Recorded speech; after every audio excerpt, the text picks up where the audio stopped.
Our next guest, crowning athletic achievement is participating in the coin toss while serving as the honorary captain for the University of Michigan against Central Florida in 2016. Well known for running the 40-yard dash at the NFL Scouting Combine. Even broke the 6-second barrier once in 2014.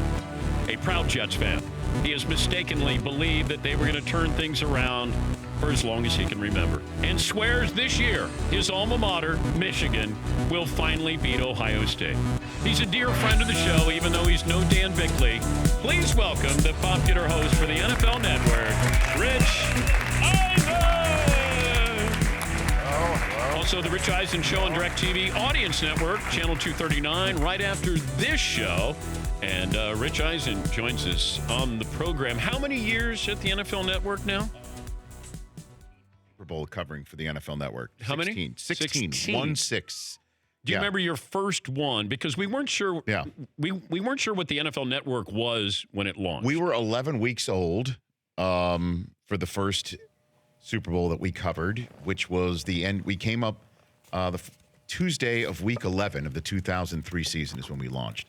And so 11 weeks later, it was our first Super Bowl in Houston, Carolina, and New England. Now here we are for our 16th Super Bowl.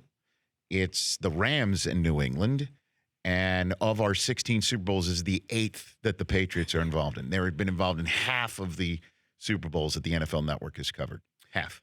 We're running out of storylines with the Patriots. Now that Brady says it's 0% that he's going to retire. Yes. What are the storylines for the Patriots this week? I'm open for ideas, Dan. I'm willing to take many suggestions.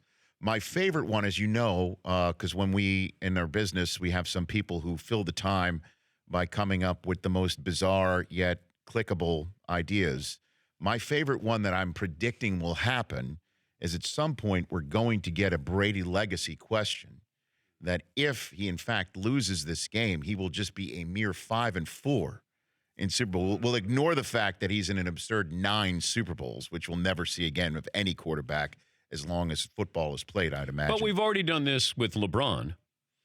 Right. The fact that he's made all these finals, but what's his record and all that business. Jordan is to basketball what Montana is to football, that they were undefeated. So Jordan 6-0, and Montana was 4-0. Right. My point is, what takes more talent, or what's more impressive, if you go there and you win, or the number of times you go there? And I think that we tend to look at Super Bowl when you lose. Yes. Like that's a really big negative. Just getting there is an accomplishment. It's amazing. Certainly in this day and age where there's now the salary cap rules that weren't in place when the triplets were playing for Dallas, that players come and go. And it's amazing. The lack of first-round picks the Patriots had for so-called skilled position players to feed Brady's offensive juggernaut. He just does. I mean, he's had Randy Moss and obviously Gronk are his best players that are going to go to the Hall of Fame that we could sit here and say they'll definitely wind up in the Hall of Fame. One just went last year. Well, Julian Edelman, of course. Well, yes. I've heard that this week as well. How did that okay, so we started with that poll question last week where we go, would you rather have Calvin Johnson or Julian Edelman's career? And then we kind of morphed into, is Julian Edelman a Hall of Famer? Now I'm seeing columns written on. Well, you're a trendsetter, Dan. Thank you. If that's your point, if that's your point for this that conversation, usually brings about a round of applause from our studio audience. There, it's all right. It's just their first hour and a half as being the first studio audience of the week. You just gotta. They're going to be great by Friday. It's the same audience that's here every day. Yeah. Are you serving them breakfast? There. No, they're staying here in our man cave. I like it. It's very roomy. Yes, it is. It is very roomy. Yeah. But I don't know. I mean, the conversation this week is, in my mind, going to be all about Sean McVay. Once the commissioner is presented with a microphone in front of him and answers the question that everyone in New Orleans has been waiting for him to answer. Say? What does he say is that's the reason why I think he hasn't said anything. I mean, when it's the worst, I said it's the worst non-call I've ever seen. The only one that comes close to the worst non-call I've ever seen, and this is going to go deep into it here, is the 98 World Series between the Yankees and the Padres, and it's bases full of Yankees in Yankee Stadium. Tony Gwynn's already homered. The Padres are up in game one of a series they'd eventually get swept in. And it's a 2-2 count. Mark Langston on the mound, Tino Martinez at the plate, and Langston just grooves one right over home plate. For some reason, it's called ball 3, not strike 3, and Martinez turns the next pitch around for a grand slam home run. Because normally the bad non-calls are made worse by what happens after that. And we could sit here and say, well, the Padres, Langston had another pitch. He should have struck him out. Instead, it's a home run in the same way that we're talking about. Well, the Saints did get the ball first in overtime, did have chances. It's a terrible non-call. And so did Bud Selig come out and say that was a terrible non-call? That was just one of the worst. What is a commissioner supposed to say? And I know if I say that, I'm like, well, I'm just an NFL guy and he's my boss, which is true. He is my boss, but I can say whatever I want, as you know, and I'm not told what to say. He is going to basically say what maybe he should have put this out in a statement just to front load it for the week, is that, they're constantly striving to get better. They're constantly looking at officiating. That was a call that should have been made. What else is he going to say? This whole business of Southern California is absurd. Yeah, I don't buy into that. I mean, it's crazy because you'd think they'd wait until 108 seconds remaining to finally pull off the caper that they had been cultivating for the first 4 quarters, essentially, of the game. So it is difficult. Once that's finally turned as a page, and tonight's media night is going to be filled with Rams basically having these questions thrown into them, whether they're legitimately here as the NFC champion, and they will bristle and they will balk, and somebody's going to say something particularly galling to New Orleans fans, and that's going to light up tomorrow's conversation. Eventually, that's going to turn the page, and we're all going to focus on Sean McVay because he's truly one of the more dynamic individuals and a total outlier when it comes to an NFL head coach in a game like this one. Talking to Rich Eisen from the NFL Network and, of course, the Rich Eisen Show on DirecTV Audience Network, Channel 239, that follows this program. Would you rather sit down with Bill Belichick for an hour or Tom Brady for an hour? Oh, gosh. What Belichick do I get? Do I get one? Oh, I don't know what you get. I don't even know if he knows what you get. No, I mean, he knows what you get. I mean, if he's the one that will wax rhapsodic about his career, look back, not give the proverbial, I'll look at it when I'm done, I'm moving on to the Rams, then I'd want to sit down with Belichick. I mean, the amount of football that this guy knows is truly unbelievable. Have you seen him break down film for his local show in New England? Have you seen that? No. It's because if he is the modern day Lombardi, it is this millennium's version of, that famed a seal here and a seal there.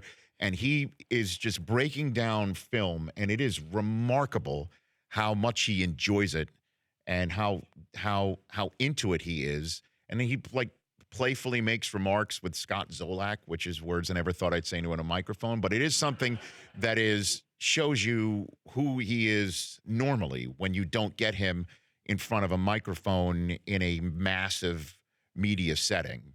I just don't know how effusive he would be, even if he's reflecting back. And I go back to sitting down with Brady prior to last year's Super Bowl. And I said to him, do you think you and Coach Belichick will ever sit down and reflect back on what you've done? And he goes, no. And I like, he looked at me like, are you kidding me? That's never going to happen. Well, because I don't think he can imagine the forum in which that would happen. Is it going to be in the back of 8 Rings, his boat, or he and Giselle go out for a date night with Bill and Linda? But wouldn't you who picks up the check? I mean, what does it look like? I think you just go out to dinner. Yeah? When it's all done. Do they split it? Do they split the check? Does Bill reach? Who reaches? Who makes the reach? Not Brady. That's a poll question, Paul. Yeah, I think Brady. That's a poll question. That's hot, Rich. Yeah. That's a poll question. But that's on fire. Brady puts down Giselle's credit card, I think is what happens. Oh, well, yeah. Well, obviously it's a business expense. Yeah, they're going to write it off, Dan. off. I mean, let's be honest. It'll be written off. I would just be curious what that would be like. Now, maybe the only thing I have to compare it to is what Keith Olbermann and I did at SportsCenter. It's not like we sit down and reflect back. We never did that. Right. Hey, let's sit down and reflect back on what we did. Right. But they had individual moments, games, Super Bowls where it would be fun to hear it, but I understand why it would never happen. I think it'll happen. I mean, unless you force them. Remember when the two Bills got together, right? And how awkward that was. I think they'll get together though one day. I mean, honestly, the fact that they're back here at this Super Bowl after what we were discussing last year in Minnesota, okay, where it was Bill and Tom and Bob Kraft and Jimmy G and that whole snake pit that was apparently developed in the locker room and in the facility there. And then Brady pleads the fifth a couple of weeks later, with Jim Gray, and now they're back. They're here again, and that's their mantra, we're not going away or something, or whatever they're saying, to put on their sleeve. What is it? We're not done. Do we have that two-a-days? Play the Tom Brady. Oh, production value. Yeah. Okay, great. Well, maybe. Okay. Two-a-days. Let's let them hear it all the way down to Atlanta. We're still here. We're still here. We're still here. We're still here. We're still here. Okay, Tom, you're not an underdog here. I mean, it sounds funny. But everybody uses that, right? I mean, that's the annual sum. It's just tough. Again, half of the NFL Network Super Bowls have been Patriots Super Bowls. It is insane. I chose them to win the AFC, and I don't think I was alone in that regard. But you have Brady, who is quoted as saying, "I'm the baddest bleeper in the world." You're not an underdog if you're saying I'm the baddest. That's true, right? I guess that you're trying to have it all possible ways. Look, they play the underdog role, and they're trying their best to continue to play the underdog role, and I'm fine with it. But I don't believe it. I'll never forget which Super Bowl. It was an NBC Super Bowl, Cardinals and Steelers, and I was doing NFL Total Access at the time for the NFL Network, and we would be teasing who's coming up with a live shot of whoever was the guest off to the set, walking on the set. So it was Ken Wisenhunt, the head coach of Arizona at the time, and Adrian Wilson, the thumper from the back end of the defense, walking on the set. And I'm like, coming up next, Ken Wisenhunt, Adrian Wilson, come right back. So we go to break, and he walks on the set. He looks at me, he goes, "Worst team in the playoffs, huh?" And I'm like, what? And I'm like, "What are you talking about?" He goes, "We're the worst team in the history of the playoffs, huh?" And I'm like going through, you know how it works. You go through your mind. Rolodex. You go through your Rolodex. Like, well, when did I say that? How did I say it? Was it anything close to saying that? I said nothing like that. You know who did? Chris Collinsworth said it. And he thought that I said it because he was in such a whole Super Bowl week rage of we are the underdogs and we are going to kick some ass here. And I'm like, Coach, I didn't say that. Chris did. And if you're going to ascribe that to me, can I have his Emmys as well? Yeah. Like, what else can I have of Chris Collinsworth? And he was just in a total state of mind that he tried to get the entire locker room in. It's just tough that the Patriots are trying to pull this one off. I remember when the Giants beat the Buffalo Bills, and I went to O.J. Anderson's locker after the game, and he wouldn't talk to anybody in the media because he was cursing at us, saying, none of you guys picked us to win. Right. So they just won the Super Bowl. None of you bleepers picked us to, and I said, I did. Which I did. Right. And USA Today, like they had my prediction along with everybody else. I said, well, I did. What did you say? He didn't want to. Doesn't fit his narrative. No, because then he was going to have to talk to me. So then I go over to Jeff Hostetler's locker. He had just won the Super Bowl, filling in for Phil Simms. And somebody had taken a razor blade and they had carved up his suit. And I didn't understand what this was, like hazing the Super Bowl winning quarterback. They sliced up his suit so he'd have to wear his uniform home out of the. So I'm there, and Hostetler comes back. He's just been at the podium, and he goes, "What the bleep?" And I didn't know how to react because he's looking around going, "Who did this?" Right. So he held it up, and it was just in pieces, sliced up. And I, like, to this day, the two of the weirdest moments I ever had is O.J. Anderson just winning a Super Bowl yelling, and Hostetler's suit was sliced up. Right.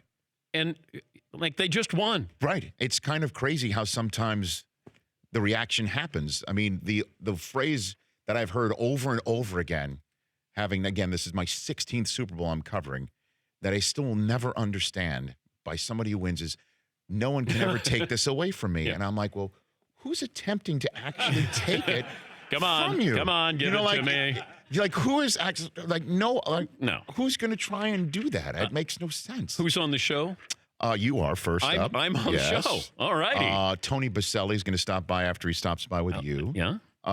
Then we've got Arthur Blank. Oh, nice. Our host of the Super Bowl. Scott Zolak will stop by as well. He's goofy. And it's going to be fun because, speaking of, just a quick story, when post-Deflategate, I'm sitting at home watching Sunday Night Football when Tom came back. I think his first game might have been on Sunday Night Football or something like that. Or no, it was he hadn't been suspended yet. Opening night was in Foxborough. That's what it was. Okay. Right? He had not. It was the year later that he took his suspension. Okay. Yeah. So I'd tweet out, hey, Brady's always he always speaks after games. If he doesn't do it this time, he's really upset with the NFL. So then he did not speak after the game. He ran off into the locker room. And I just tweeted out, there goes Tom Brady running off into the locker room. So, and this was after a year. I was pounding the table how ridiculous Deflategate was on my show every day. So Scott Zolak and the rest of the local people just saw that last tweet thinking I was criticizing Brady for running off the field. And the amount of grief he gave me, I've got all the drops to replay for him when he comes by. I love that. So it could be a little awkward, but that makes good high quality television. Yes, it does. Yeah. Rich Eisen, the Rich Eisen Show on DirecTV Audience Network, and of course he'll be there on Sunday morning, NFL Game Day morning. Starts 5 minutes ago. It's your pregame show. Thank you, buddy. You bet. For more Dan Patrick Show, tune to Audience Channel 239 on DirecTV or download the Dan Patrick Show app.